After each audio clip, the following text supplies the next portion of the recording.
انسان کا واحد سہارا اول اور آخر صرف ایک ہی ہے، وہ ہے اللہ۔ اللہ سبحانہ و تعالیٰ کی ذات ہی انسان کا سہارا ہے۔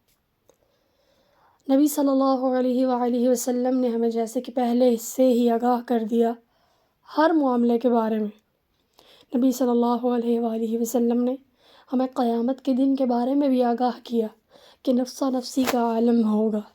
ہر کوئی کہے گا یا اللہ صرف میں، یا اللہ صرف میری جان، یا اللہ صرف میری جان، صرف مجھے بچا لے، صرف مجھے بچا لے۔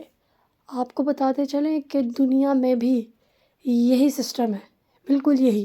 قیامت میں بھی تو ہوگا بالکل ہوگا، لیکن دنیا کے اندر بھی آج یہی کام ہے۔ ہر انسان یہی سوچتا ہے کہ بس میں، میرے معاملات درست ہونے چاہیے، میری ریپوٹیشن قائم رہنی چاہیے، میرا کریئر بننا چاہیے، دوسرا جائے بھاڑ میں، نو پرابلم ایٹ آل، بس میری ذات صحیح ہو، میرا ہر کام بہترین ہونا چاہیے۔ اور انسان لوگوں کو خوش کرتے کرتے اللہ تعالیٰ کو ناراض کر لیتا ہے۔ انسان اللہ تعالیٰ کی پرواہ نہیں کرتا، لیکن ہمیں یہی سوچنا ہے کہ at the end and at the first moment, دونوں لحاظ میں، دونوں اعتبار سے، دونوں مومنٹس میں ہمارے ساتھ جو ہے وہ صرف ہمارا اللہ ہے۔ لوگوں کو جیسے ہی آپ کا نعم البدل ملتا گیا نا، آپ کی جگہ پہ کوئی اچھی چیز آپ سے زیادہ ملتی گئی، وہ آپ کو فوراً چھوڑ دیں گے اور لٹرلی آپ کے منہ پہ آ کے کہیں گے کہ ہمیں یہ چیز آپ سے زیادہ عزیز ہے، یا یہ چیز زیادہ مضبوط ہے ایز کمپیئر ٹو یو۔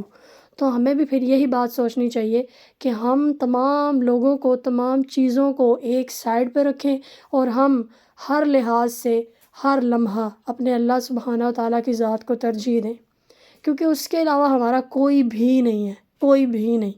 اگر کسی وقت ہمیں لگے نا کہ اللہ کے علاوہ کوئی ہمارا ہے تو وہ ہمارا وہم ہوتا ہے۔ ایسا ہو ہی نہیں سکتا کہ اللہ کے علاوہ آپ کے ساتھ کوئی ہمیشہ چل سکے، ایسا نہیں ہو سکتا۔